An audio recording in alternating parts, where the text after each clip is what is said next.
All right. I think we're live. Welcome everyone to Deprogrammed on Unsafe Space. I am Carter and I'm joined as always by the bad Mama Jamma. Hey, Kari, say hi. Uh-oh. I do not hear you. Oh, wait, can you hear me now? Yes, I do. Okay, great. Sorry. Thanks, guys, for being patient. We're a little late, a few minutes late. Shower, dogs, kafefe. Shower dogs, Problems. kafefe. All the important things in life. Yes. Uh, If it's your first time here, Deprogrammed is a show that we do weekly where we talk about my old belief system, the SJW ideology, and we do it live. And Carter and I were talking this morning about how we've been doing it for almost a year. Almost, I think in 1 month it will be a year since I first talked to you on this. I guess it wasn't called Deprogrammed, but it was the first interview with you. Yes, and we'll post it in the description, but it was called something like Chat with a Former SJW. So Carter interviewed me for Unsafe Space, and then from that we thought, oh, there's a lot here to talk about with this belief system. Why don't we try and untangle it week by week? And here we are. But it's a good time.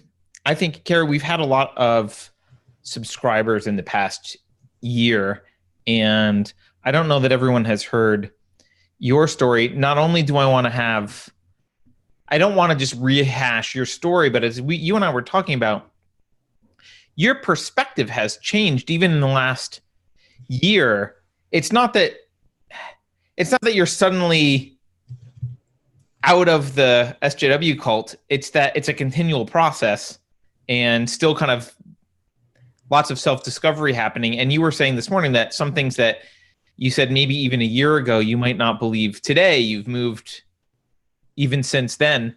Yes, it's continual. It's this thing about we called this waking the woke because, as I was saying to Carter, it occurred to me that woke, which SJWs they're claim to be woke. Woke is a past tense. It's a verb that's in the past. It means you're done. You've learned everything and you have the correct belief system now, and there's nothing more to learn. It's like a dead word. I'm woke. I'm done. Right? Finished. Yep. And I think that's why SJWs can come off as so arrogant and full of it, because they think they do think they've discovered the truth, and they do think that's the end. And then it becomes for them just about memorizing the tenets of the ideology. It's very important that they know what they can and can't say. There's a lot of things you can't say, which is why that belief system is a lot about. There's a lot about censorship and self-censorship. But awakening is present tense. Awakening, like waking up, that's something that's continual. And it's happening and it doesn't stop, because there's always more that you don't know. And there's always more that you're learning and discovering. And you're not bound by the fear, and you're not bound by these, like the mantras that like you are in the SJW world. You're not bound by like, these are things you can't say or do or explore. Yeah. And, something that interests, I think, both of us, but I'll speak for myself. Something that's particularly interesting is understanding how you got out of the social justice ideology and started to question things. And also, as we've talked in the last year, we talk a lot about trying to talk to other people and how do we get them out of this cult? I mean, for lack of a better word, it is a cult. And I think we've discovered a few things, Kari. First, but thank you. Someone just super chatted us. Gosh. Yay. It still amazes me that people give us super chats. I know. Thank you so much, Shungu. I want to have to give you something for it, like ask a question we have to answer. But thank you. Thank you. Kari, so we've learned a couple things.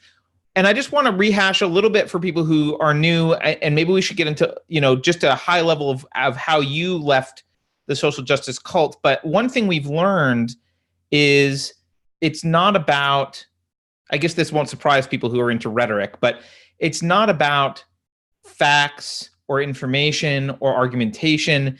There really needs to be some personal emotional change that opens people up to be able to even hear any counter arguments.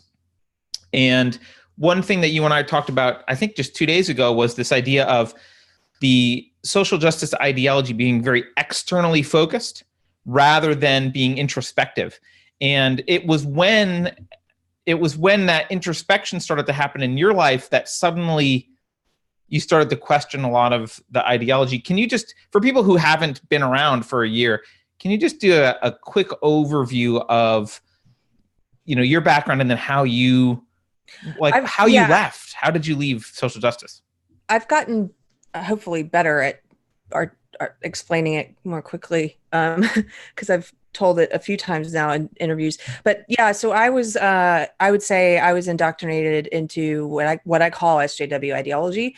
People call it other things. It's, if you hear people talking about intersectionality, critical race theory, third wave feminism, if they're talking about all of these things are part of SJW ideology. It's Marxism, but it's an identity politics based Marxism.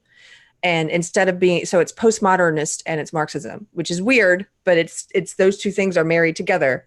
And it's like, I just want to, how would you say someone can identify an ideology that fits into that category? Because I don't. So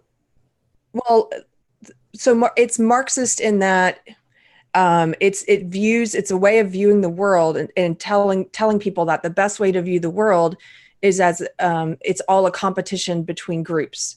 But instead of being based around class, it's based around identity and power. So it's based around all these continually multiplying identity groups.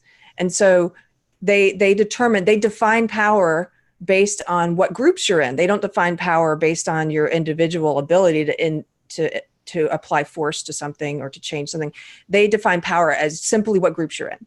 And they're obsessed with power. They're obsessed with power. They worship power. When an SJW dies, they say rest in power. They don't say rest in peace. It still cracks me. I kind of feel like that's a thing from a fiction book, but it's true. It's true. But so yeah, they're obsessed with power. And so they put, when you see someone talking about, like, making everything about race or sex or sexuality and viewing everything through that lens, you're probably talking to an identitarian. Now, they might be an identitarian on the right, they might be a white supremacist, or they might be an identitarian on the left, one of these SJW identitarians.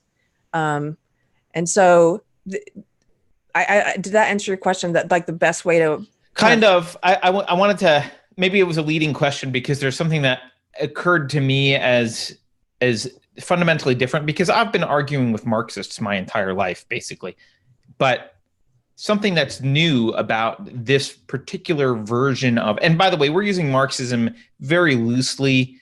We're really talking about collectivism philosophically, and it's tied up, like, a lot of these things are related at philosophical levels, but Marxism is a good kind of example system that's based on this stuff. Anyway, I think one of the defining characteristics that I've noticed is an outright rejection of personal judgment and reason being standards of conversation. So you can like, in the 30 years ago, you could talk to a Marxist and they would disagree and argue with you, and it would be frustrating, but you could have the conversation and they wouldn't fire you or try and get you fired or treat you as an outcast or call you a Nazi or disengage. They would actually want to be having a discussion because they really believed in Marxist ideology, and they really believed that was better, and you could have a discussion with them. What's happened, obviously the Marxists lose all of those discussions when they're based on reason. That's my personal bias showing, but they lose all those discussions when they're based on reason and evidence. But what has happened is, I think I know what you're about to say. When you marry it to postmodernism. So what's happened is, like, yes, when you marry it to postmodernism, it gives you an excuse to reject the epistemology of reason, which is really the only commonality that we can have when we differ in desires and opinions and views of the world. The thing that unites us, the thing that allows us to be a culture without killing each other, is shared epistemology. We can say, well, we're all going to make appeals to reason, and that's going to be the standard by which we have conversations and make decisions. And when you remove that appeal to reason, you end up with the Antifa. You end up with, we're going to beat you over the head with a stick and pepper spray you. That's our response to your argument. And that's something that I think it's not new, but the prevalence of it is newer. And it's something that unites these groups. When you talk about, it's the third wave feminists, or these people, or these people, or these people, the thing that unites all of them is this rejection of reason epistemologically outright. And this just assertion of, this is the way it is. And if you're not this, ad hominem, ad hominem, ad hominem, no attempts to engage in dialogue. Yes. And if you're not this, if you're not an SJW, they view you as evil. That's why it's also like a cult or religion, in that this is it's not just a way of looking at the world for them. This is about morality. And you have to be a part of this belief system to be moral. And if you reject it, they don't just view you as wrong or having a different belief system. They view you as being evil. Yes. Yes. And then it's okay to call you any name in the book, that, if it's okay to do anything to you. It's okay to do anything to you. Yes. Yeah. Because they do believe in, a lot of them won't admit this because they don't, but they let's just say they don't believe in the non-aggression principle. Right. They're okay with violence if they feel that the object of that violence deserves it. And they're absolutely okay with violence. And the way that they get around it and still stand on their moral high ground is by just redefining terms. So one of the things you have to understand about all these ideologies is they are master manipulators of the language. So they redefine terms constantly. We've talked about racism and sexism, they redefine all this stuff. But one of the things they redefine is violence. So they will literally say, Keri, my favorite Halloween costume of, I think maybe anyone has ever worn, was your Halloween costume, where you had the shirt with the front said your words are violence and the back said your silence is violence. And they will use language to manipulate. Yeah, they say both of those things, and I think it's hilarious. Yeah, I went as an SJW for Halloween. I highly encourage all of you to do it. We should put a little SJW costume thing together and put it on the Unsafe Space website. We should. So let's get back to the story, though, because we've sidetracked you. Okay, so that's the ideology. I was indoctrinated in college. I had been raised Southern Baptist conservative family. But I left that. I left my religious beliefs. I left God, basically. And that took a period of about 2 to 3 years. That was a major transformation for me too, because obviously I've been raised in that since I was a child. And, but I started questioning things and saying, I don't really agree with this, and I don't agree with this. And I think this is homophobic, and I think this is sexist. And I think, and so over a period of time, I slowly moved away from that until by the time I was freshman year of college, I think it was like, I decided I was agnostic. And so this took the place of religion for me. That's how I can look back and say, oh my gosh, I was actually a very religious person for the past 20 years. My religion was this belief system though. And so, and I worship power without realizing, because that's what it's about. It's about redistributing power, like the way that Marxism is about redistributing wealth, or socialism redistributing wealth. It's about redistributing this perceived power among groups. So elevating people based on what group they're in, and pushing other people down based on what group they're in. Actually, really quickly, I don't want to derail too far, but Shungu says, this is a great point. He says, SJW ideology is enticing for people who feel disempowered or have envy for those who are seen as successful. It really took over on university campuses in South Africa. Mm-hmm. Yes, it is really attractive to people who want to stew and live in their resentment and their envy. I'm glad he mentioned that, because what I want to get into on this show is the psychology of this a little bit. Yes. Not that we're experts, but we've learned something about it not being about facts, and you have your own psychological story. So continue about how did you, it's not that Carter came along and gave you great arguments and that's how you left the cult, or anyone. How did you leave the cult? Yeah. So I was indoctrinated in college. It became my life's pursuit. It was the way in which I viewed everything through this lens, which is what you're supposed to do. I stopped being intellectually curious. I stopped reading as much. I still read, but not like I did before. I wasn't in pursuit of truth. I was in pursuit of being correct and stating this correctly and changing the world. It's big about like, you need to go out and convert other people. Like, you're a missionary. You need to change the world and bring people over. And so I made a career out of pushing my ideology through. I represented comedians, and not all of them, but a lot of the comedians I represented shared my ideology. And so it was attractive to me to work in comedy that had this ideological message and to use laughter to kind of spread this belief system. So that's what I did. And then I was in it hard. I was a true believer 20 years, right?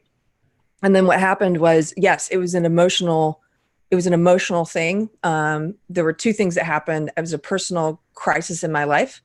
I had separated from my ex-husband.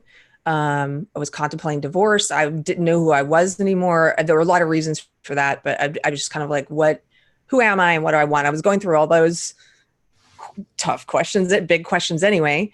But at the same time, something hit me emotionally. I was watching, I went down a rabbit hole of YouTube videos of people on the left attacking Trump voters. And it just shook me emotionally because I had not seen that before. And I'm like, well, this is people who are presumably on my side doing this violence against people. And this is evil. This behavior is evil. And so that happened. And then there was a series of things after that. So that was the first one that I recall, but there was just after that, there was the shooting of the Dallas police officers at the Black Lives Matter rally, and people in my SJW echo chamber kind of celebrating that quietly. It was sort of seen as like, this is, who cares? They're cops, and that affected me emotionally. And it just, one after the other, my mind started opening up a little bit. I started questioning things, because if I could be wrong I had been told, and I'd been reading all what we call the Blue Cathedral, all the legacy media who tell you the way the world is. And I trusted absolutely. And, the New York Times is unbiased, and CNN is telling the truth. And I totally believed all that. And I believed that most of the violence during that election, that campaign season, was from Trump voters towards people on the left. And it wasn't. Once I saw those videos, I started looking for videos of the other, and I couldn't find nearly as many. There were a couple of instances, but not like that.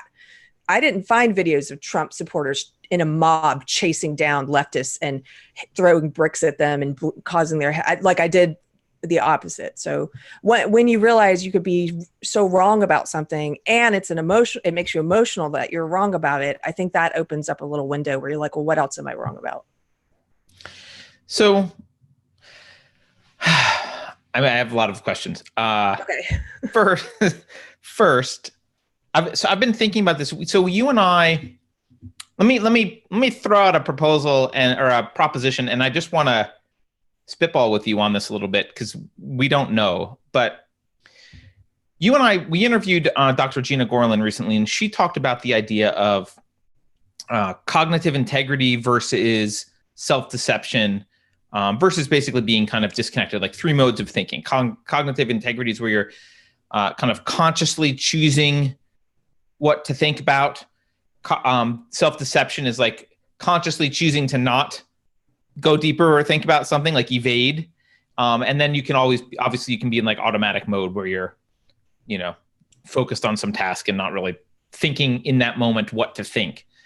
But I also was thinking about there's this idea in self-esteem so one of the fathers of self-esteem is this guy, Nathaniel Branden. This is a great book, by the way. I actually read, there's like tabs. I'm not normally a book tab person, but I read this book a lot. And he was my therapist for a little while before he died. And he's one of the fathers of kind of modern self-esteem. And this book is called 6 Pillars of Self-Esteem.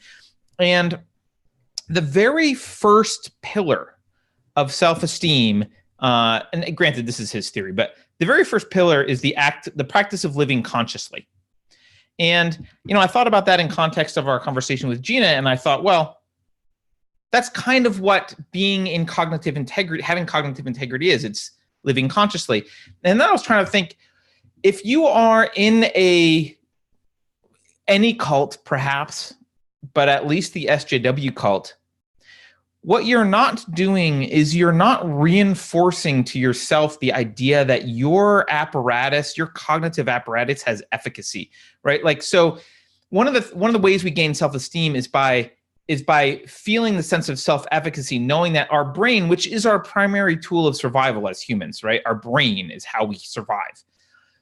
The more you use your brain in a way that validates its functioning, the more confident you can become and the more self-esteem you have. Like, oh yes, you can watch it in kids as they learn, like, oh yes, I can move my feet like this and walk. Oh yes, I'm able to pick up the fork and put it in my mouth. Like, they start to get confidence when they do things, and you can see the joy in learning how to control things and how to use their brain to figure stuff out.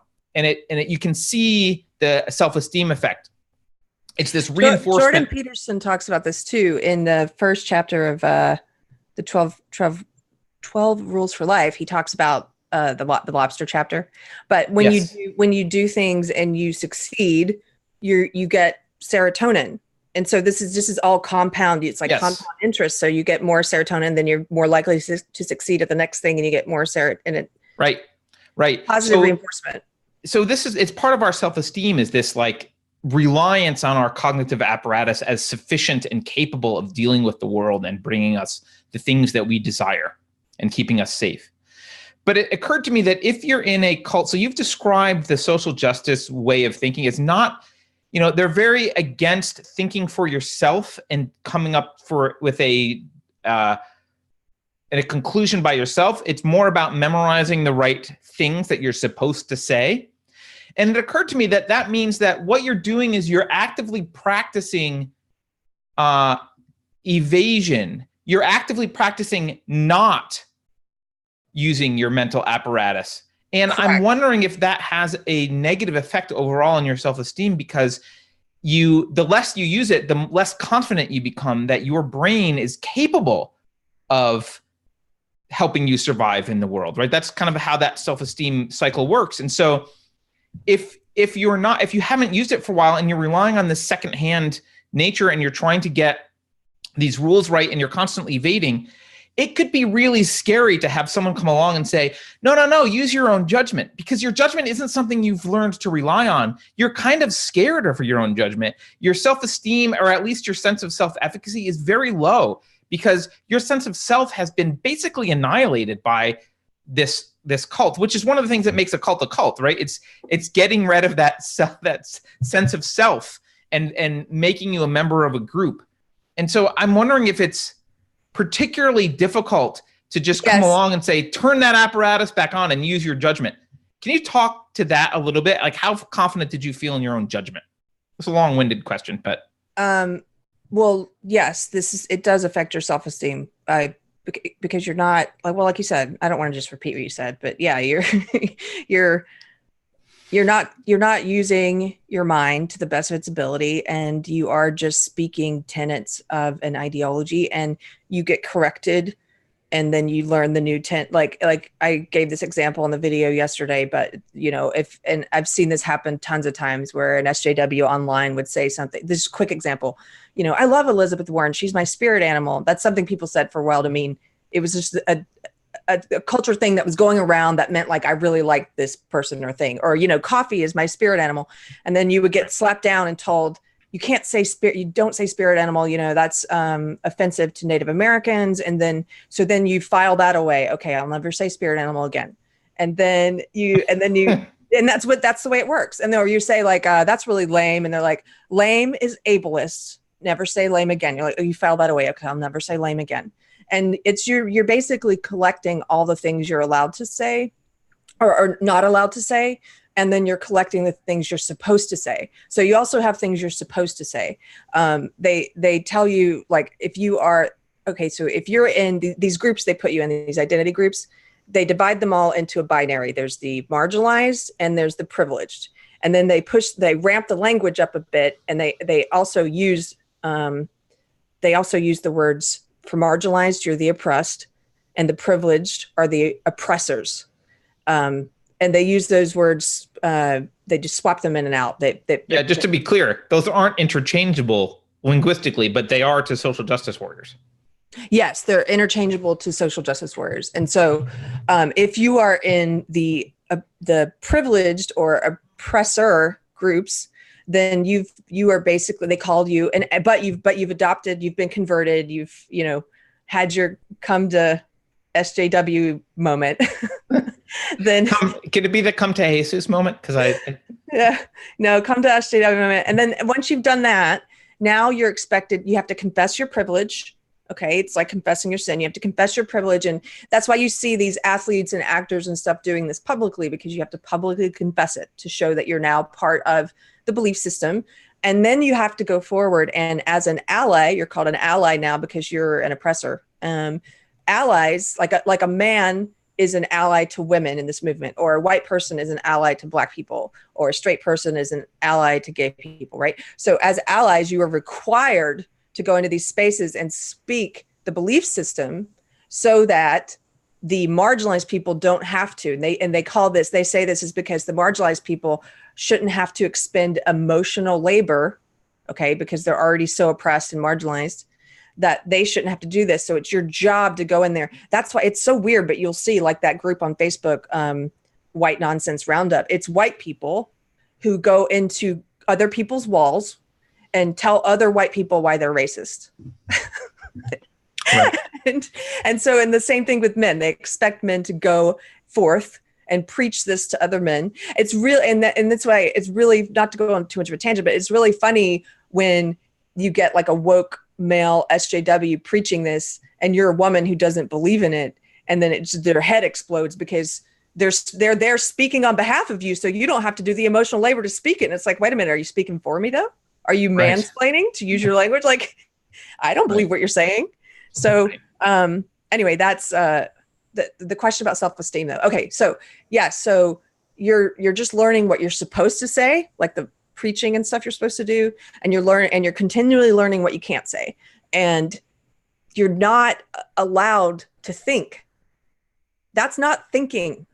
So how confident are you in your thought capability? You're not confident. And I mean, in my experience, I'm a lot more confident today than I was just like 4 years ago when I was still in this, because it's like when we talked about Beto on Covfefe this morning. So it's not out yet though, but like Beto, I think looks so uncomfortable to me. And I think part of it is because he's acting. He is doing what I'm talking. You're watching a person who's a bad actor.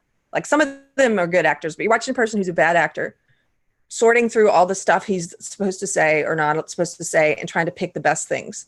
And I think that it's interesting to me to watch him physically. He looks uncomfortable. I don't think he has high self-esteem. I was going to say, he doesn't appear confident. No, he does not appear confident. And you know what? Say what you will about Trump. I didn't vote for Trump, but the guy is confident.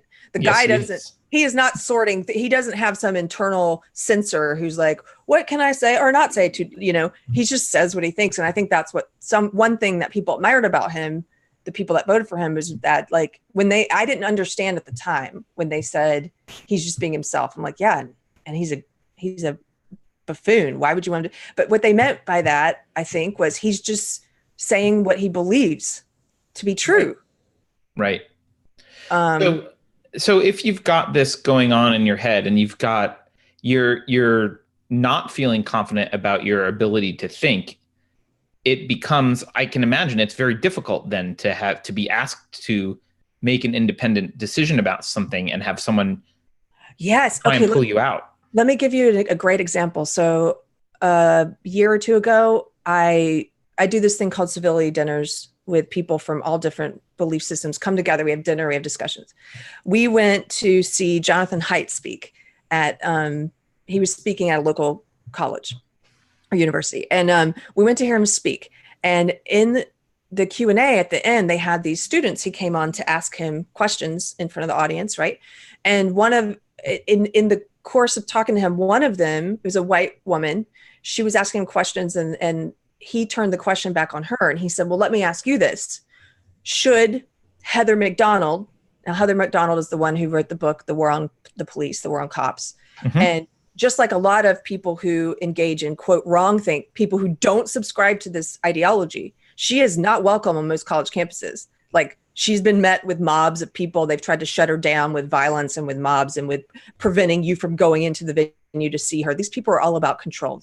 Right. And so anyway, that was in the news at the time. And he said, should Heather McDonald be allowed to come to campus and give a lecture about her book?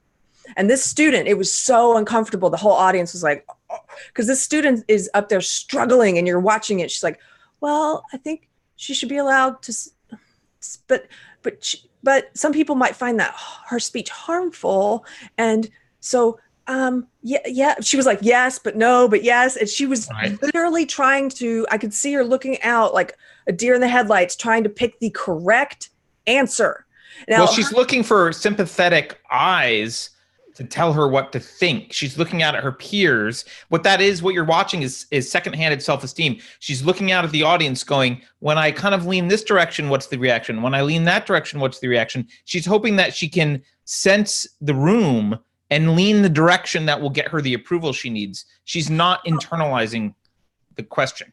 Right. And also because I think her thinking brain, and she's talking to this really intelligent guy whose his light is on. That's the way I use it. His light is on and he's awake. He's awakening.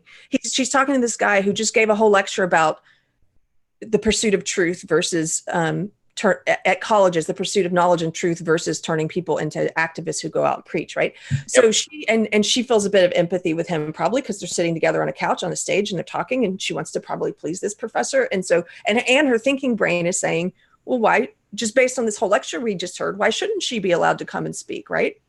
But that's what she wants to say. That's what her brain, if she would allow herself to say it, that's the conclusion she's arriving at. That's what reason leads her to, is that, yes, she should be allowed to speak. And if you don't want to hear her, don't go hear her.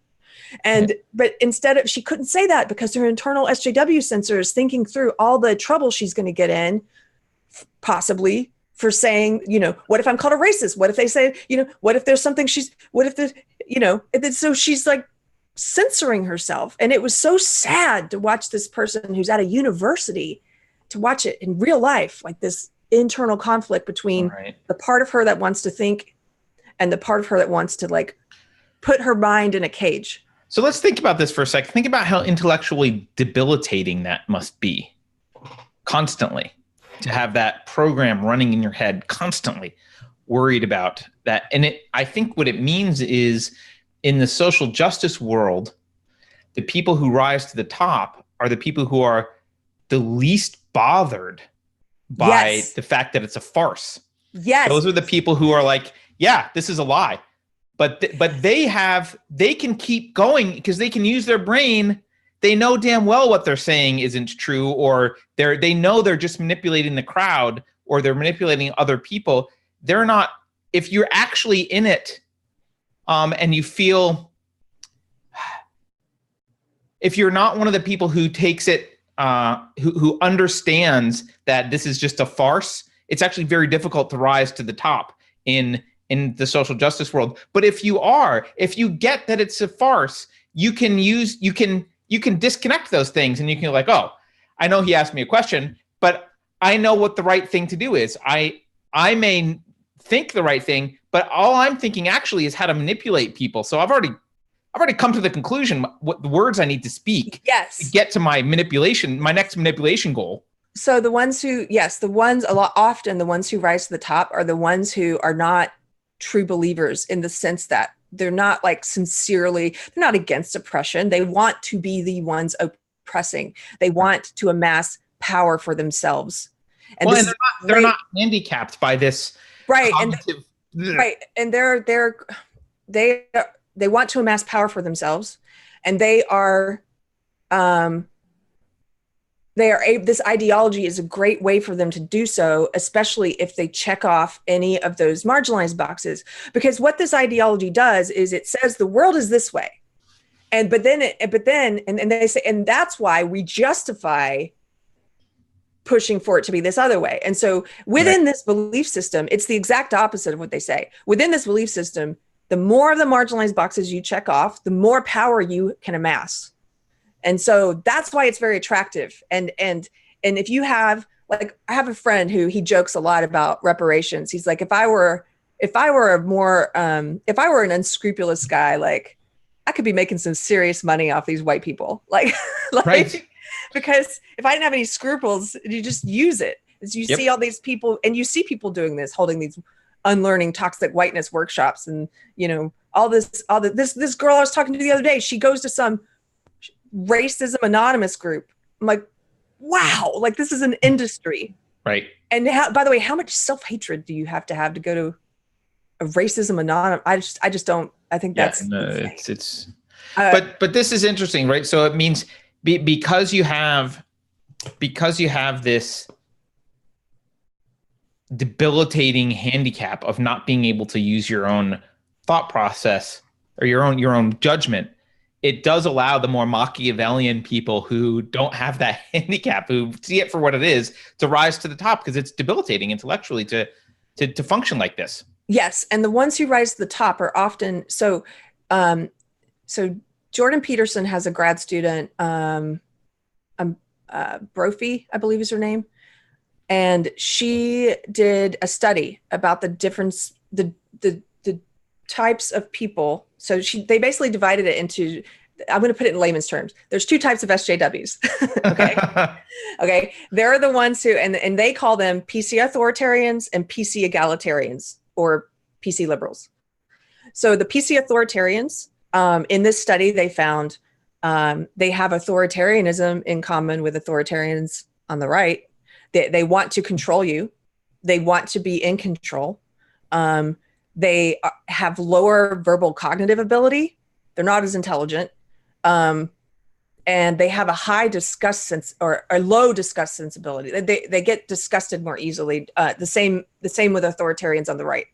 So that could be like a thing about like germs, but on the big picture scale, it could be a thing like being disgusted by the other, right? Like that's like racism, or you don't like white people, or you don't like black people, or you don't, you have a high or a low disgust sensitivity, whatever.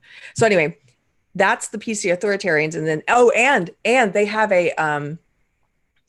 a link between PC authoritarians have it's correlated with having a mood or personality disorder, self-reported mood or personality disorder, which is interesting, in themselves or in their immediate family member, like their mom or dad. And then on the PC egalitarians, the PC liberals, that group is, they're the ones who I believe are more sincere, right? Like, and this is just me putting my own thoughts onto it. Mm-hmm. Brett Weinstein talks about the same thing. He says there's two types in this movement. There's the tools, which I view as the PC liberals, PC egalitarians, and there's the bad actors, right? That's PC authoritarians. In my mind, if I'm roughly breaking this into these two groups, the PC liberals and egalitarians, they have a higher verbal cognitive ability. They're more intelligent. They are the ones who are expected to, these people, the bad actors, the authoritarians, go out and speak all this nonsense and do a lot of times horrible things. They commit violence. They support censorship. And then these people are expected to articulate the reasons why this is okay. They're the ones who have to try and figure out how to put this into words that people can accept. Like, okay, we accept this because you've now explained it to me. These people don't feel a need to explain what they're doing. Right. Those people they're the propagandists for the authoritarians, right? Yes, they are articulate mouthpieces. Yep. Interesting, but as an aside, whenever you have a system that worships power and vilifies reason, you will get the most unreasonable and violent person to rise to the top. That's who wins that hierarchy game, guys. It's Stalin wins that game, and he shoots you in the end. That's how that works. Look, they claim that all hierarchies are oppression. They believe hierarchies are oppression, all of them, but they have their own hierarchy. Yes. Yeah. And they don't understand that the person who's going to win that hierarchy in their camp will wipe them out as competition. Yeah. So I wonder if this is, I don't know that this is, I haven't seen stats on this. I'm making an assumption about, extrapolating from my experience, but I think a lot of people would agree. I think engineers tend to be less likely to be in social justice than like humanities type people, for example. And I'm wondering if one of the reasons for that is if you are an engineer, because you actually have to build something that adheres to the laws of nature and functions correctly in the world, you're constantly needing to use your mind, your own mind, to make decisions and judgments about reality, and you're needing to use reason. And so you've got that little bit of reinforcing of the efficacy of your brain, self-esteem wise, is kind of constantly churning, because that's what you're doing for your day job all day long. So when someone comes along and says, hey, your mind is not capable, our reason is not valid, you have to fall in line with these tenets, it's much more shocking and less appealing, because you're already kind of relying on your brain on a regular basis in general. Whereas in the humanities, a lot of times it's about manipulating people, and reason isn't always the right way to manipulate people. In fact, rarely it is. So you're much more vulnerable to this idea that actually your reasoning mind is not, you just shut that off and obey. And you don't have the reinforced sense of self-efficacy, because you're not normally using your reasoned mind as much, your reasoning mind. Yeah, so this is interesting to me. I tend to agree with you, and of course there's always outliers to anything, right? So I just want to bring one of those up because I think it's very interesting. And anecdotally, a friend of mine who is, I would say, has like the engineer brain. He used to work at Google and was developed like genius. Mm-hmm. And he is one of after the election, like we went in different ways and mm-hmm. different paths. Like my path was trying to figure out why Trump won and what did I really know about anything. And his path was like, he became one of the wokest SJWs I know. And I think even though he's got that engineer brain, I think part of it is that they can still be converted, especially if they're in an environment where everyone around them has this religion. So imagine you're working at Google, which has already been overrun by SJWs, right? It's been converged upon. And you are in all of the oppressor groups. You're a straight white male, successful, lots of, attractive. You check off all the so-called oppressor boxes. Right. How do you survive there? You have to convert, and you have to be the most vocal, woke missionary. You have to be the biggest missionary to survive. Yeah. And I don't think I was speaking in generalities. I totally know. I just wanted to offer, because I agree with you on the generalities, but it also, it made me think of my friend. I was like, that's so interesting that he converted to such a degree. But look, he probably has to in that environment. Yes, you have to. And I don't even think you consciously are like, oh, what do I do to survive? It's just, you're in that environment, and it's human nature. So just so you know, I have to leave in like 40 minutes. So I do want to address, I do want to talk about, because we talked about like, how do you wake people up? And I got this message on Twitter.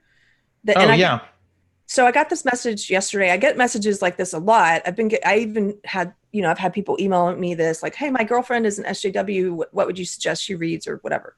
I'm like, so this guy goes, I enjoyed your session with Zuby. You mentioned a few times that you have SJW friends. You said they even tried giving you an intervention. Have you had any success in converting those closest to you in the same way you used to convert an entire message board? Because I used to be an SJW on this message board, like preaching this stuff and converting people in the same way you convert an entire messaging board. Or do you think that this sort of awakening, you use that word, this sort of awakening can only happen by yourself? I don't think there's any like how-to book on if you watch these videos or read these things, you're going to wake up an SJW.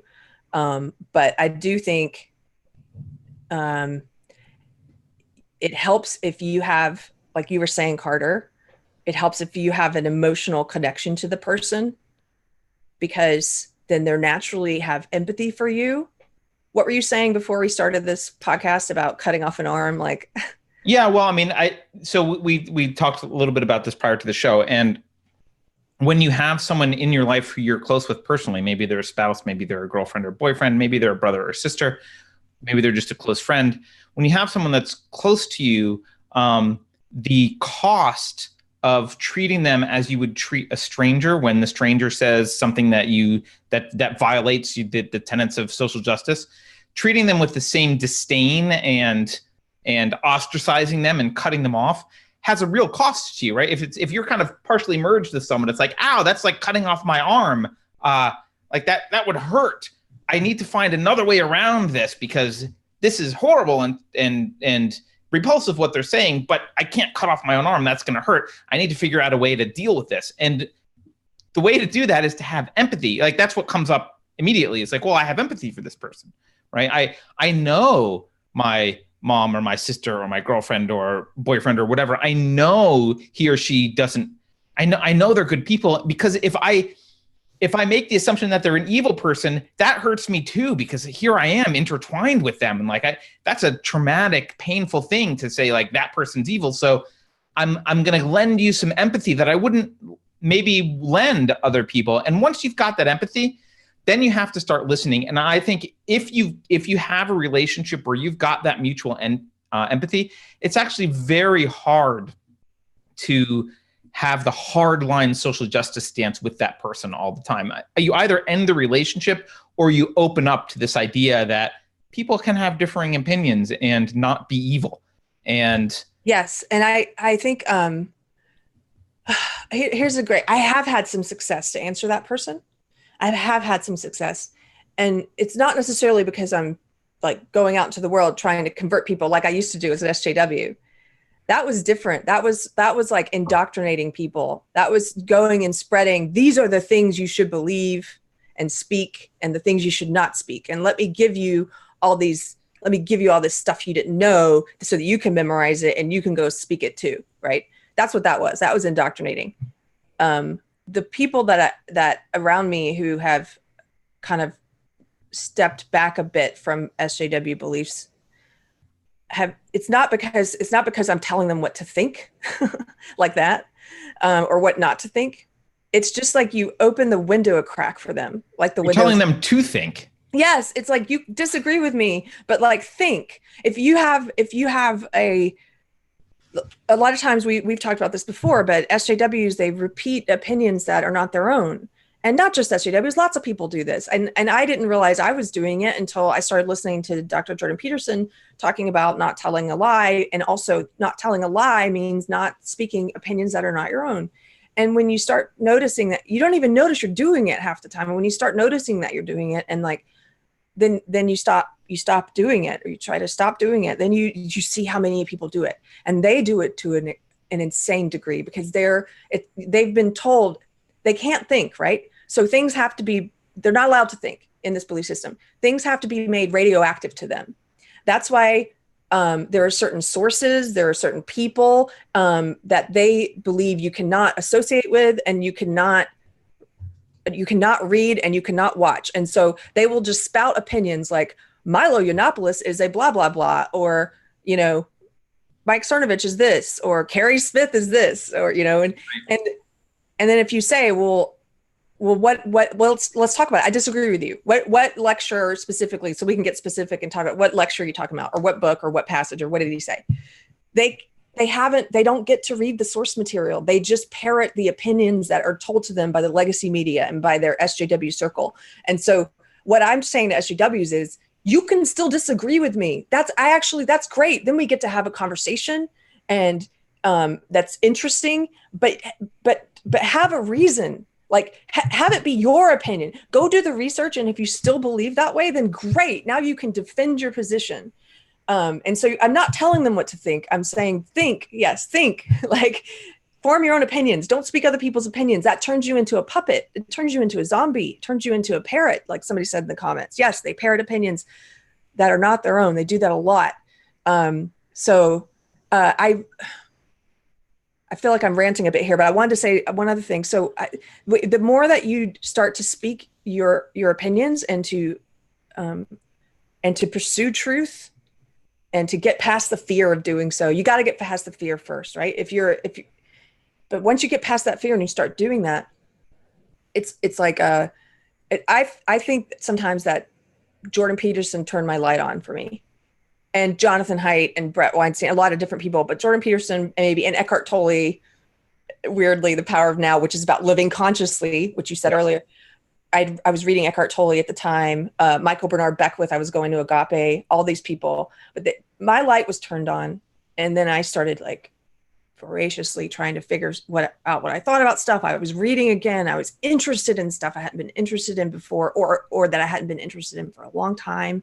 Just like, it's amazing. It's like there's not enough time. Like I want to go back to school and I want to do, there's all these things I want to do. And like, I don't regret studying women's studies and all that, but like there are other things I would like to study now. And so, anyway, when you do that, then just naturally by you being more authentic in the world, you will turn other people's lights on, and then they will turn other people's lights on. And so one of my friends said this to me, that she's the one that used that analogy. She was like, she said, you turn my light on.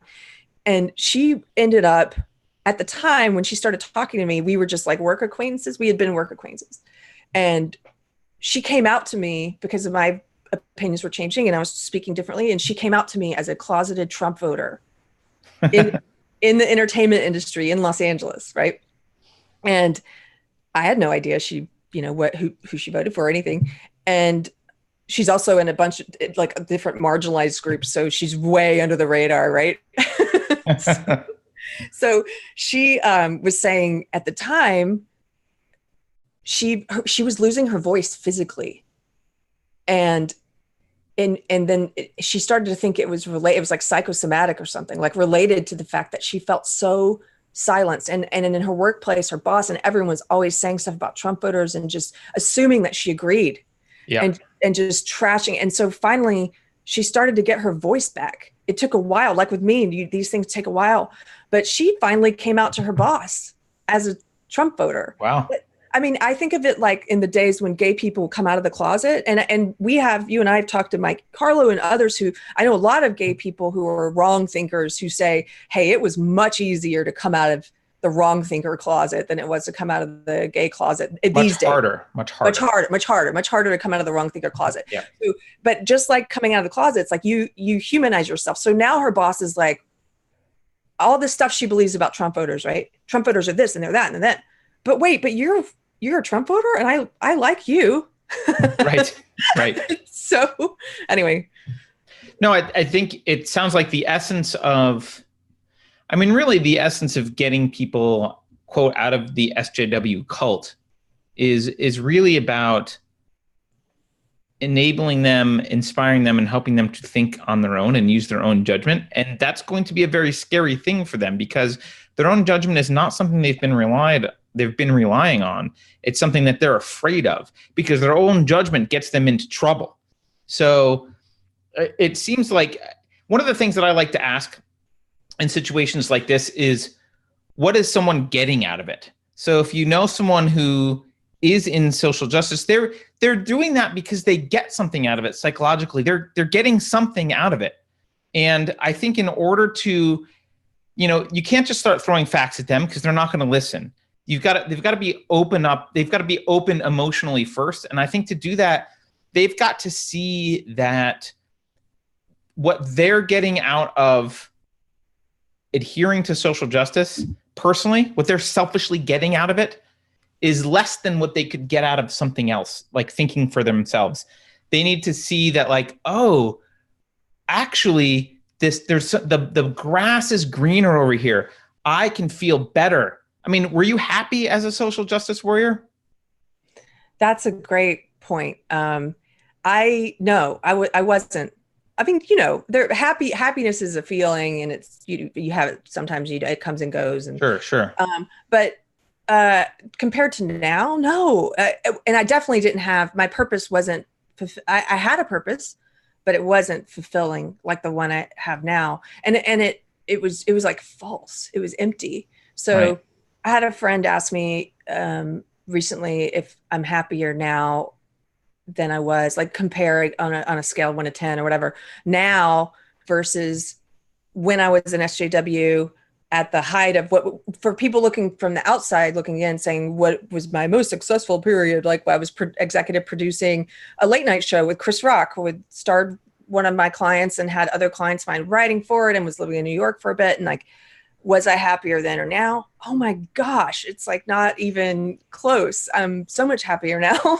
Yeah. And it doesn't mean I'm happy every day. You know, you still have emotion, but in terms of being content and at peace and content to know that I'm on a purposeful path, and that I don't know everything, and then it's so exciting. There's so many things you can learn, and there's so much. You take yourself out of that prison. That's like being freed from a prison. It was. Well, you're not afraid to think anymore and use your own judgment.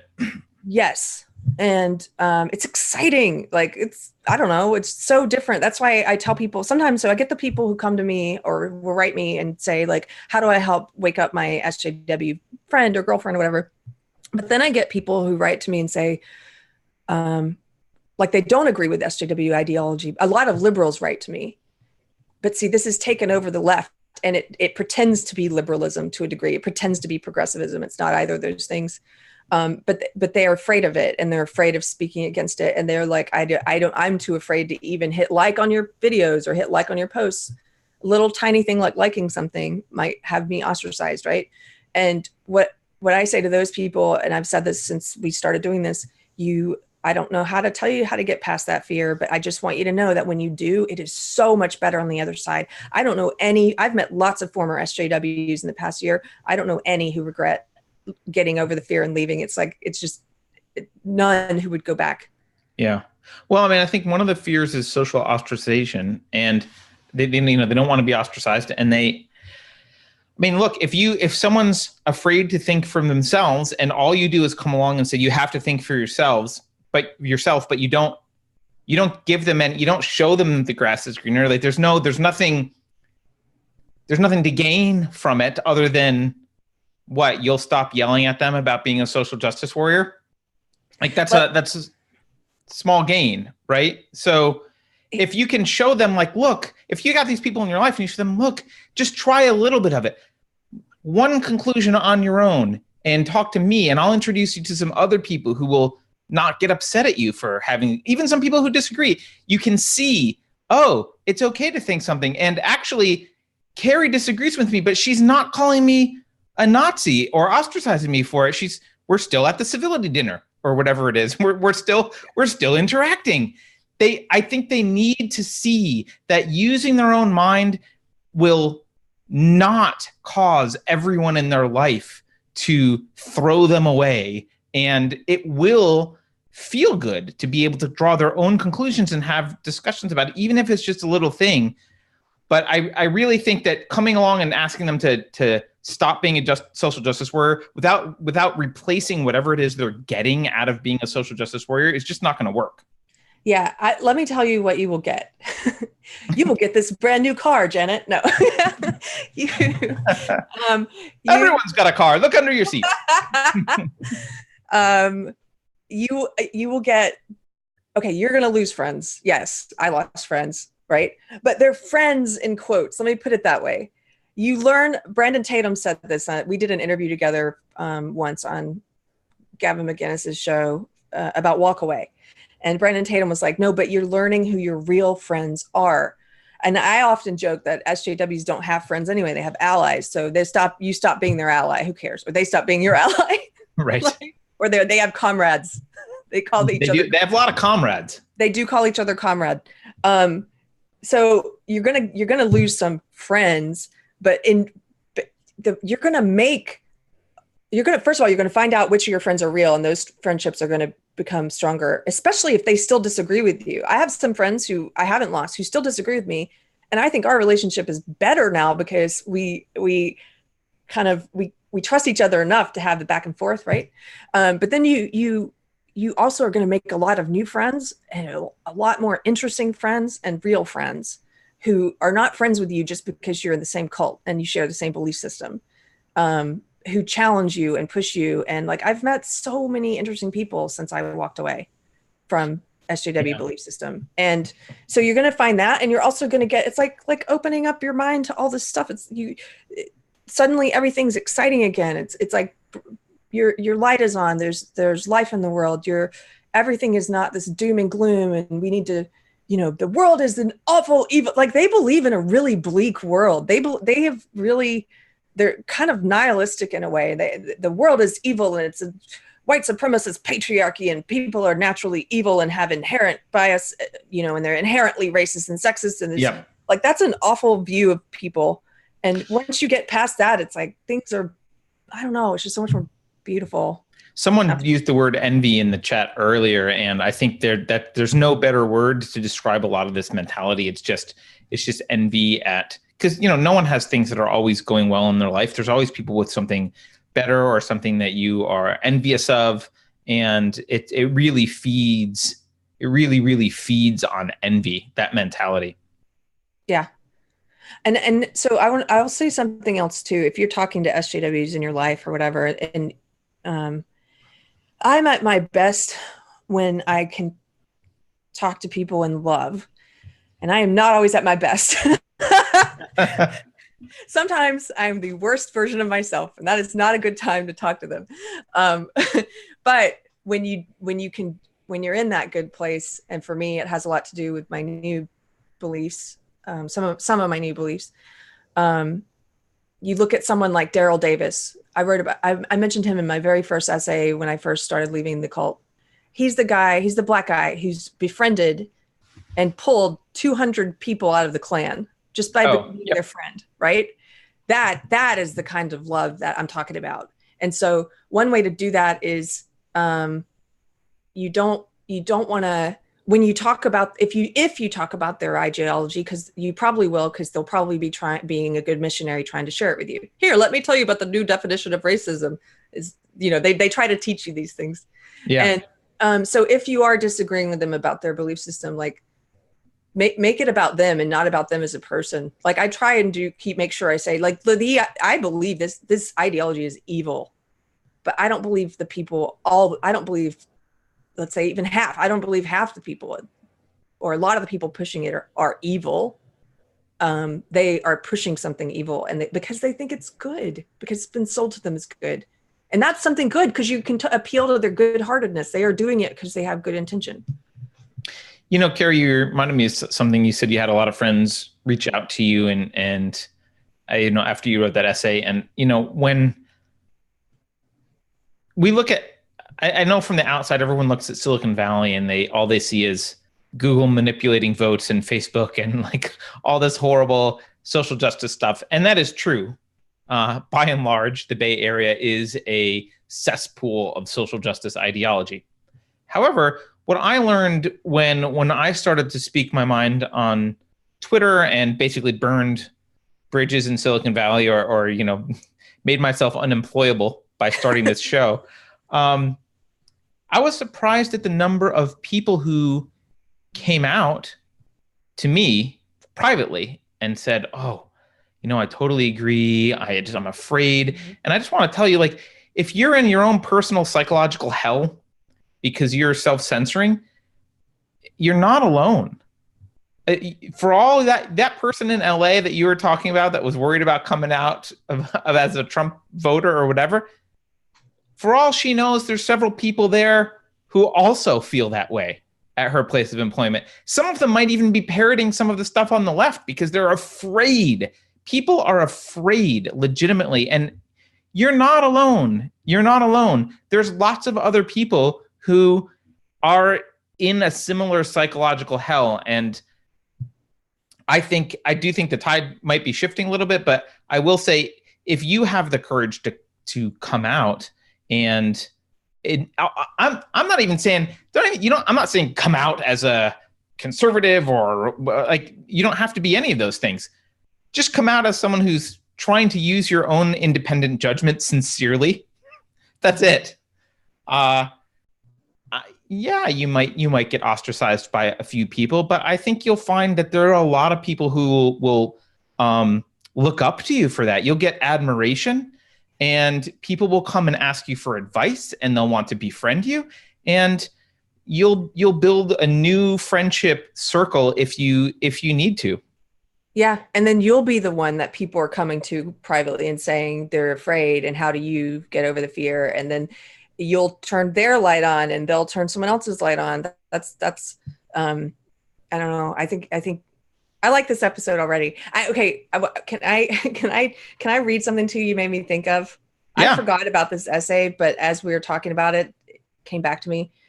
This was maybe my, I don't know, second or third essay that I started writing when I was trying to leave the belief system. This is 2 years old now. I can't believe this. I wrote this in October of 2017, and it's called Talking with SJWs, or Anyone with Whom You Disagree. And I'm not going to read the whole thing, but this, at the beginning, I did this, I put this Eckhart Tolle quote. I told you I was reading a lot of Eckhart Tolle. Yeah. Anything that you resent and strongly react to in another is also in you. And what you react to in another, you strengthen in yourself. And I try and keep that in mind a lot when I talk, when I'm trying to tap into my love instead of my anger or my hatred of this ideology when I talk to people. Because let's say you're talking to someone who's behaving hatefully towards you and calling you names, right? If you start behaving in the same way, if you start calling them names back, you're just building that thing in you now. Now they've turned you into so they've infected you with it, right? Like, so you can't like let their anger, so you're going to get mad sometimes in conversations, but don't let their behavior provoke the same behavior in you. And then it strengthens that in you, and it turns you into a hypocrite. I mean, I don't know. I'm not totally against ad hominem is not an argument, but it's also not a sin. Like, if someone's being a jerk and you call them a jerk, that doesn't make you a bad person. That just makes you frustrated. It's not the best way to convince them. But yeah. Well, so I'm just going to list 3 points that I put in this. Okay. Okay. So, and I'm talking about, it's not a good way to convince them. And we're talking about waking the woke, right? Yes. I just want to be clear. Yeah. Right. If we're talking about waking the woke, don't be a friggin' hypocrite. You should model the behavior that you are. If you believe that this is what you're saying is, if you believe in what you're saying, and you should mean what you say and say what you mean, then you have to model that. Otherwise, you're not giving them any roadmap for anything different. If you're saying, oh, all you're doing is name calling and engaging in ad hominem, you idiot, and then you do it back, then you're not giving them an alternative. So anyway, here's the list. I put compassion, empathy, and love are all things that must be continually exercised. And then I was talking about it's like physical exercise. You can't just go to the gym once and be like, oh, so just because you are successful one day in loving your enemy or being compassionate in a discussion with someone who's being a jerk to you, doesn't mean that you have to exercise that muscle every day. You don't suddenly have it. You're going to fail again, right? It's like going to the gym. You have to keep doing it. You have to keep practicing it. And I really like this quote from Reverend Michael Bernard Beckwith. He said, love is meeting someone where they are, but treating them as though they were where you feel they should be, where you think they should be. And that just really, that's amazing. That's exactly what it is. It's like you treat them, even though they're over here and they might be behaving horribly to you in the conversation, you treat them as though they're over here, right? You can point out what they're doing. It doesn't mean ignore what they're doing. Take your ego out of your interactions. Like, you don't need to be right. And also, gosh, okay, this is so important for SJWs. SJWs, their ego is tied, their identity is tied to these opinions that they parrot. Their identity is tied to their ideology. And so that, by the way, that's a consequence of rejecting reason as an epistemology. It's a necessary consequence, because when you reject reason, then the conclusion matters more than the method. What should matter is the method. Oh my gosh, you're right. That's exactly it. There's no method there. They just have the conclusion. Right.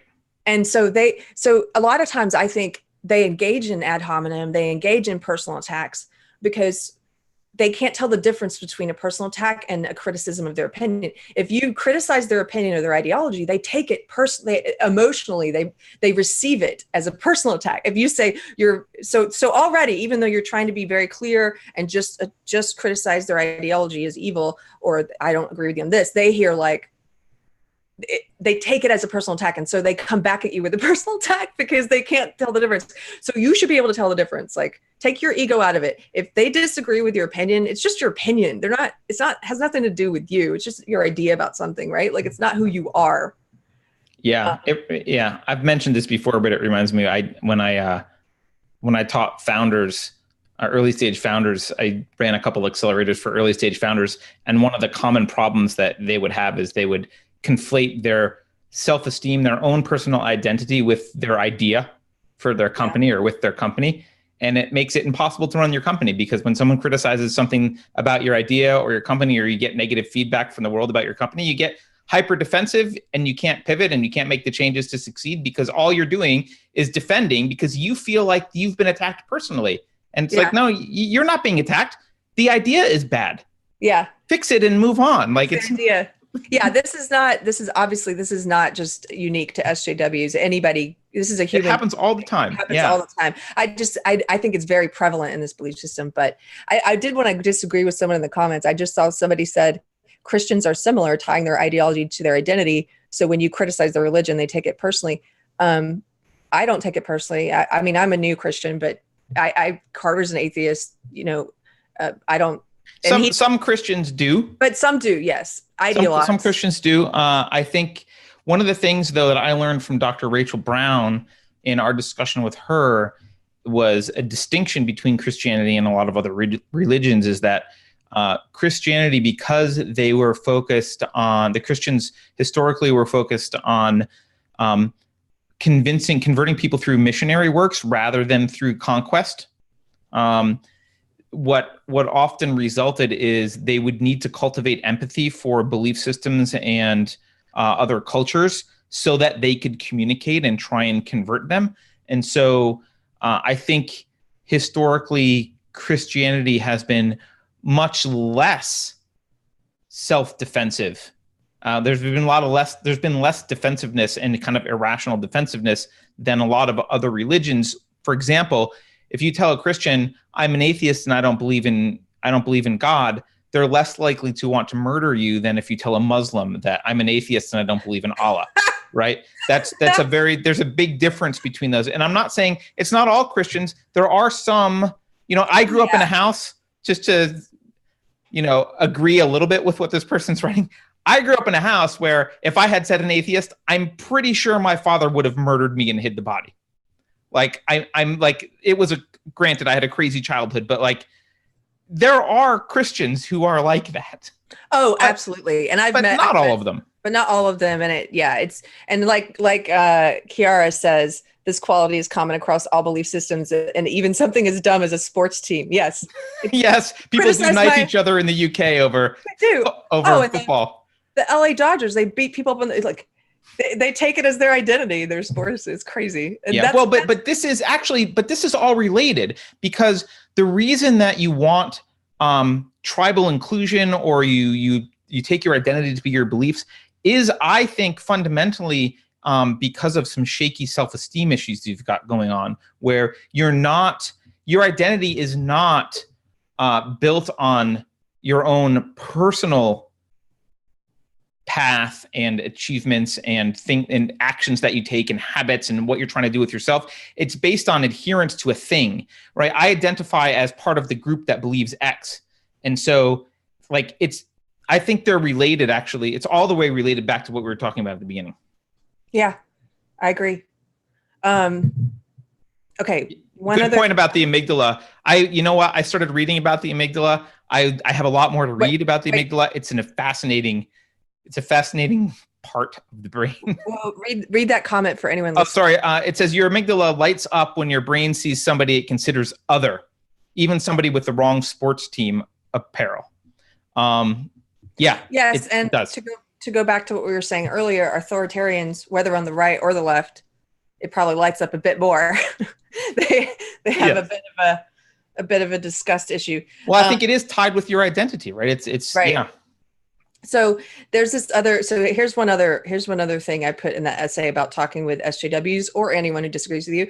Cultivate some epistemic humility. You don't have to be right. You probably aren't right about a lot of things, right?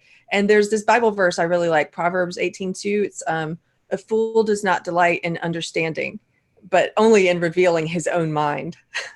Like, don't be a fool. Right. So many of these people are like, they don't want to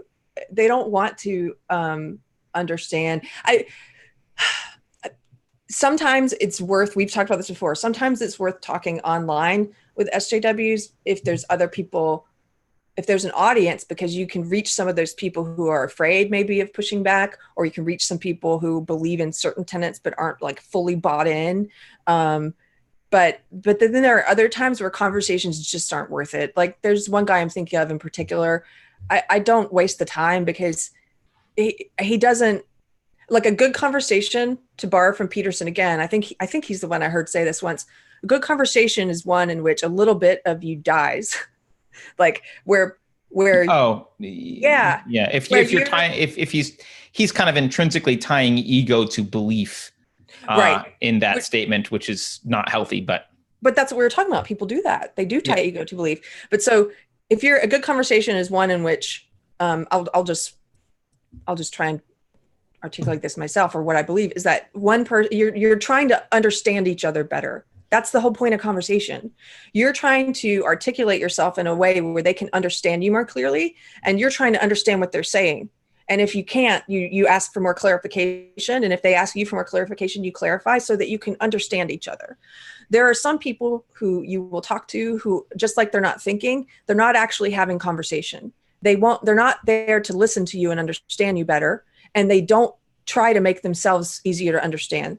So a lot of SJWs, we've talked about this before, but almost all of their magic words are used so that they don't have to explain themselves, and they don't have to help you understand, because they can't.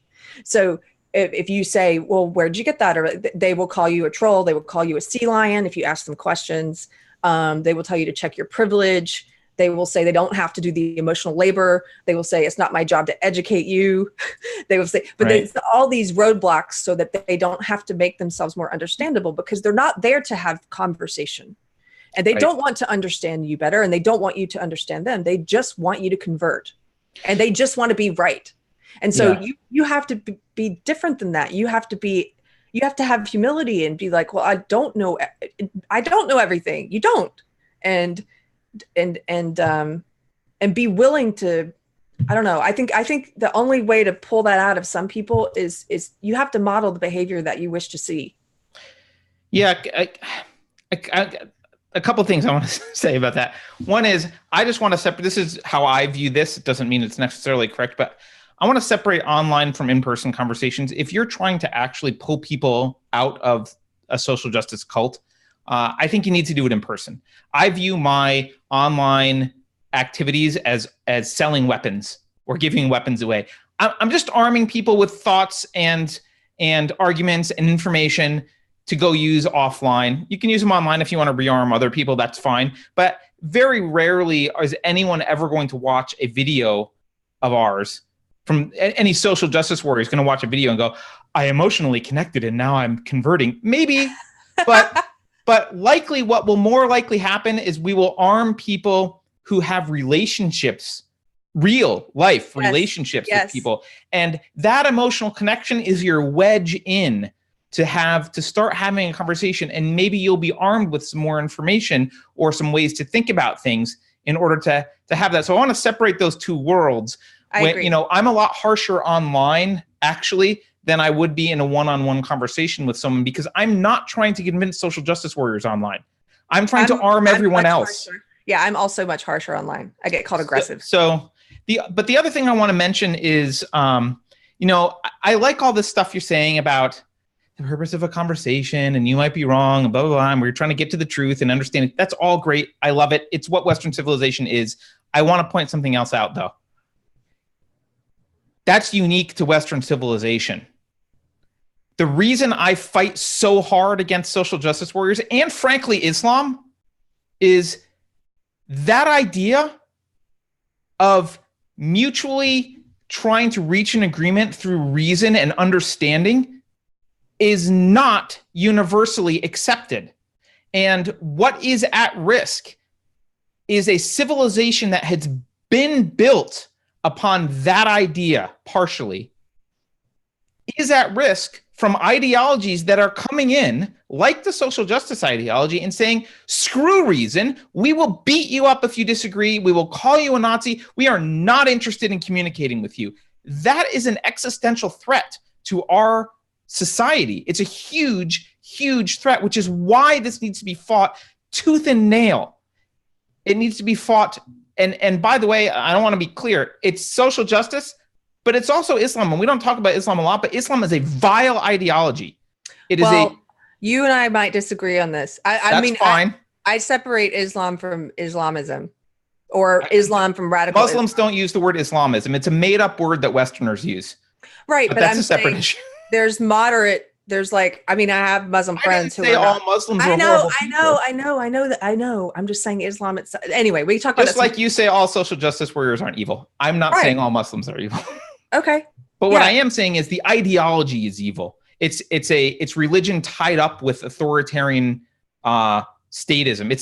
It's not just a religion. It's a religion tied up with a political system. It's an evil, violent ideology, and it is not compatible with Western values. It is not. In order for it to be compatible, it needs to change. And the Christians did. They went through a reformation. The Christian church changed. It went through a reformation. Social justice is similar. I just want to point out, like, this is all great. I do want to emphasize why we're fighting as hard as we are against some of this stuff, because this idea that we're talking, Keri, about how to convert people, and you're giving some great advice about how to have conversations. None of that matters if you're sitting across the room from someone holding a gun who doesn't want to talk to you. Right. Okay. Well, anyway, to get last point I had in this article about talking with SJWs, and this is true for anything. And I'm not saying anything that's not common knowledge. It's just these things. Sometimes I think we forget things. Fake it till you make it. That's big for me. If you don't feel love for someone that you're talking to, but you can fake it, and you will start to cultivate love for them. You will. Michael Bernard Beckwith, to go back to the pastor that spiritual center I used to go to in LA. He talked about putting a picture of, I think it was George W. Bush. He hated George Bush or whatever. He needed to cultivate love for George Bush. And he's like, whoever that is in your life that you have, this isn't just about ideology and SJWs, but anyone that you have hatred or resentment towards, or put that person at the center of your prayers. This is what he was saying. So he put a picture. He had a place where he would pray, and he actually put a picture of George Bush, or maybe he was telling me a story about someone who did this, or telling us a story. Anyway, he put a photo there, and every day at the center of his prayers was this person who he hated, and he prayed for him. And that's, like, for me, that's a form of faking it till you make it. You're praying for this person, even though you don't want to. And over time, he lost his hatred. He came to love this person. And I think that's again, it sounds hippy dippy, but I've done this. There are people in my life who I hate, who I pray for good things to happen to them. And then over time, that animosity melts away. Yeah. As an atheist, I don't have a problem with hate. I think hate is necessary in order to feel love. I think they're opposite sides of the coin. So if you get rid of hate, you can't love. But what's easier for me than trying to think about loving people that I'm opposed to is trying to have empathy for them, because it's a less charged word. It's easy to think about, like, okay, I can have empathy for them, right? Empathy you can have for everyone. And that might lead to the same kind of thing. I don't know, but that's just how I think of it. I think of it as like, okay, I can have empathy. Yes, I think a lot of stuff they're doing is vile. Maybe they actually are vile, but I can because empathy can lead to understanding. Even if they're never going to change and they're going to turn out to be Attila the Hun, I might understand what they're motivated by if I have empathy. Like, empathy is useful. Empathy is very useful in understanding things. Again, SJWs don't want to understand, and they have a problem with, like, let's say, these mass shootings. Let's take that for example. Yep. And I'm really fascinated trying to understand the psychology of why somebody could do something so evil, and trying to understand it. But they view that as like sympathizing with it. Trying to understand is like sympathizing with it. Right. Or even like talking to people, like my friend Mikey and I got some flack for going on Gavin McInnes's show, because he's one of the people they've successfully unpersoned. Right. and wrongfully labeled as a white nationalist and Nazi, which he's not. And so they had to do this whole guilt by association thing where you can't talk to him and you can't go on his show, or you're now you're a white Nazi sympathizer, you're sympathizing. No, by the way, if he were a white nationalist, which he's not, there's nothing wrong with me talking to him and trying to figure him out better. That's how Daryl Davis, who we talked about before, the black guy who pulled 200 people out of the Klan, how did he do it? Not by avoiding association with them. He became friends with them. Right. Well, they only do it. They only are opposed when you do it, because CNN had Richard Spencer on, for God's sake. My former client who's a big SJW, had Richard Spencer on. Right. Yeah. So CNN. Yeah. One thing I wanted to answer in the comment in the chats, Kiara said earlier about the word cult. She was talking about the word cult, and she's not sure if her interpretation is accurate or not, or I can't remember something. It was a little bit earlier. Mm-hmm. It is a cult. It's not like a cult in the way that they all live together, and but it's a cult, and it's a cult of belief. And Carter and I did a video, which we can also link, where we went through all the characteristics of a cult, and we talked about is SJW ideology a cult? And wow, I mean, I thought I knew the answer to that before I looked at the list, but when you get down to the nitty gritty of the characteristics, it's just check. I forgot we did that. That was a fun video. That was a fun one. It was crazy, but it's true. They operate. They control you with fear. They control you. This whole guilt by association thing. They cut off, like an abuser. They cut off the people you're in contact with. They encourage you to unfriend people. There's a lot of those characteristics there. And you can't question. You can't say in a social. I mean, correct me if I'm wrong, Keri, but you can't say in your social justice circles. You can't say, I've got some questions about this. I don't know. Let's pick a topic. I've got some questions about this reparations thing. I'm not sure it's the right thing to do, because what about are we really responsible for the guilt of our ancestors? Like, you can't sincerely ask questions. You'll get booted out. You'll get ostracized. So the minute you start asking questions, yes, if you're in the cult, what happened to me was I was in the cult. After the election, I tentatively started trying to understand. I was trying to understand why Trump won, and I was sharing things that I thought were nuanced and like, hey, what about this? And immediately I had fellow SJWs slapping me down because you don't ask questions. And it's like, and they'll say like, I think it's your privilege that allows you to blah, blah, blah. Like, be prepared for them to, it's ad hominem. You're supposed to feel guilty and ashamed and be like, oh, my privilege. Right. What happens when you just express vulnerability and you say like, well, I'm just trying to really sincerely understand, and they call you, they have words for that already prepared. Oh, they do. Yeah. Well, because I'm white and a white woman, they denigrate white women now. They can say white woman tears, even if I'm not crying, but if you express any type of white woman tears, white fragility. So just saying you're trying to understand sincerely is fragility. If you say you're trying to understand sincerely, you are a sea lion. Oh, I see.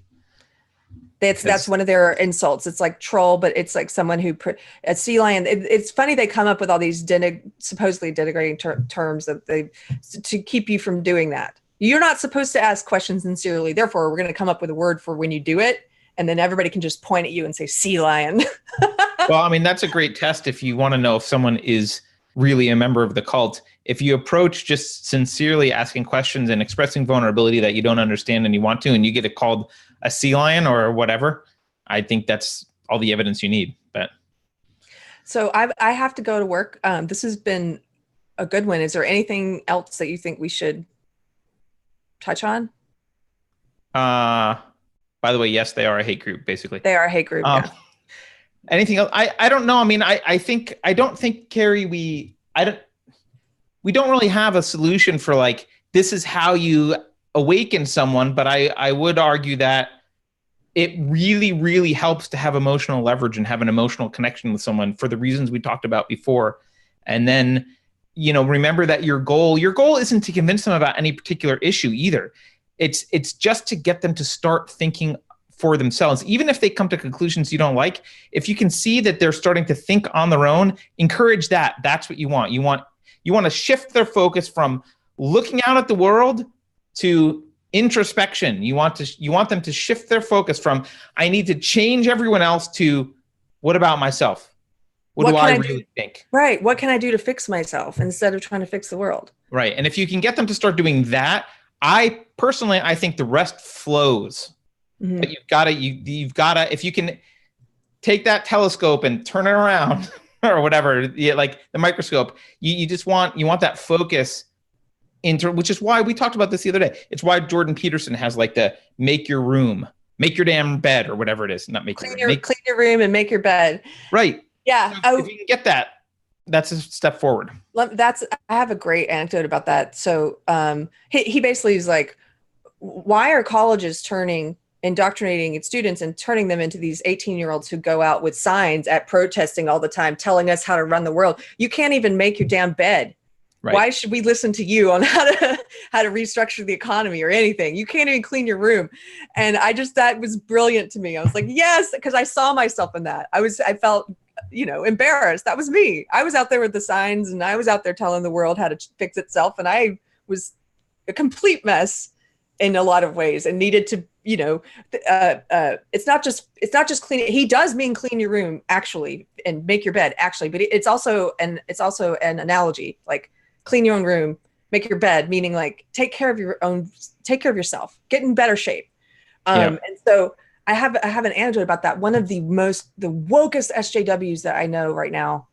And she, like my other friend I mentioned, she went this way after the election. Back when I was super woke, she wasn't as woke. And now she's like the wokest of the woke.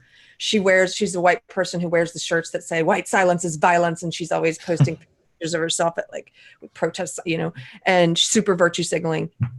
This girl's house, this is just an anecdote, and I'm not naming her, so I don't,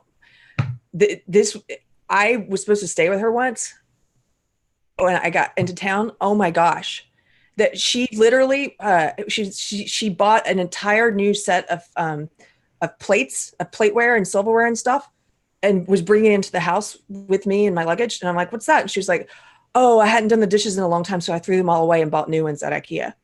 Her dishes were so disgusting, she threw them all away. I'm not talking about paper plates. She threw all of her dishes away. And then we get inside and her kitchen is just covered in disgusting, crusty stuff. I'm not talking about just the house that's messy. It was like a hoarder level. The floors are covered in cat hair, just that like a carpet of cat hair that's pushed up into the corners. There's clothes. You're walking on a carpet of clothes and garbage, and like the bathroom was everything about it. It was like, I'm like, I can't sleep here. The one social justicey person that I have been in their house, like the most social justicey person who I've actually been in their house, same exact thing. Not throwing the dishes away, but probably would have. Probably what this was just, and I feel she probably does that over and over. She probably throws her dishes away a lot and buys new ones a lot because she just the stuff is so caked on or whatever. I don't know. And that's environmentally friendly. So I'm glad that she's right. She's not a hypocrite. Well, see, look, I might, my place gets messy, and currently all my plants in the front died. And I joke that my house looks like Boo Radley's house, and it's a sign of a person with mental disorder or a disordered mind that I haven't fixed my plants yet. But this was such a degree. It was like walking. I felt like this is a physical manifestation of a mental illness. Your house is a physical manifestation of a mental illness. And yet this person spends a lot of their waking moments outside of that house with protest signs and shirts telling white people that their silence is violent, other white people their silence is violent, and like out there because she's got to fix the world. And like, gosh, get your friggin' house in order. Like, and your mind, get your mind in order, because that's a disordered mind that you're seeing here in this house. Yeah. And we talked about this previously, but it really is it's a focus on external events and fixing everyone else or getting the government to do something rather than just, focusing on making yourself happy and productive and growing as an individual. And self-growth is super important. We all have areas to grow in, and it's more challenging than the most challenging protest that you can think of organizing. Yeah. So, yeah. I find this stuff kind of funny. When Jordan Peterson came to town, I was thinking about there might be protesters there, and I think there might have been a few. But anyway, I was always thinking like It would be fun to go to one of these, not his talk, but to go to any of these protests that have these resist marches with a sign that just says, "Go home and make your bed." You would get shot, Keri, or at least beaten over the head with a stick. Clean your room. You're just like, one last thing. Final thing, because I do have to run. It's what we've talked about before. And Jonathan Haidt talks about this. Professor Jonathan Haidt, if you haven't read his book, The Righteous Mind, you should. He talks about, like you said at the very beginning of this, it wasn't a series of facts that anyone gave me that changed my outlook on the world. Don't argue. I mean, you can back things up with facts, but you have to primarily speak to what Haidt calls their elephant. He's like, your emotional mind is an elephant, your rational mind is the rider, and the elephant controls the rider. And he's like, you got to speak to their elephant first. So speak to their emotional mind. And the only clarification is the elephant controls the rider in the short term, but you control the elephant in the long term. You can program your elephant by cognitive integrity programs your elephant to be more in line with what your rider wants. But if you don't do that, then they go in other directions generally. And you can't do it completely, but that's how emotions work. They're kind of an instantaneous summation of all of your beliefs and how they relate to what you're seeing or experiencing in the moment. And if you change those beliefs, you can change your emotions, but it's hard work and it takes therapy and a lot of work. So in the moment, you're right. Speak to the elephant, because if you're not talking to the elephant, you're not talking to who's in control in the moment. Okay, this has been fun. Thank you guys for joining us and tuning in. And Keri, do you want to remind people of book club? Yeah, book club. We're doing a live book club on Sunday, September 15th, and we'll be putting out a video hopefully about it. And the last one was great. We should repost that one. We talked about Brave New World last time. This time we're going to be discussing 1984, and we hope you can join us because it was fun. And I like hearing from the people in the chat, and video is super cool. Yes. Speaking of chat, we're going to do Covfefe Live. I think we're going to start doing Covfefe Live on Fridays. So tomorrow is live Covfefe. Keri, I don't even know what time. What time are we doing Covfefe Live? Just tell me a time and I'll be there. Wait, what's tomorrow? Friday, the 6th. Why don't we do it 11 Texas time? Is that too late? No, that's good. So 9. Huh? Because it's live, we can do it that time, right? Yeah, 9 Pacific. So we're going to start doing Covfefe every Friday live. And the Friday Covfefe shows, we'll just have the reason I want to do it live, two reasons. One is there's a list of little topics that we didn't discuss during the week that we kind of want to maybe get to touch on. But the primary reason is there's probably stuff that you guys know about that we didn't talk about, or that you want to talk about that we did and you want to bring up again or whatever. So we wanted to make it a more of an interactive, end of the week live show. We kind of talk about all the stuff that happened that we missed earlier. So, yeah. Okay, gotta run. This was fun. Yes. See you tomorrow. All right, later, Keri. Bye, everyone. Thanks for watching, and I don't know. We will see you next week for Deprogrammed, and tomorrow for Covfefe. Thanks.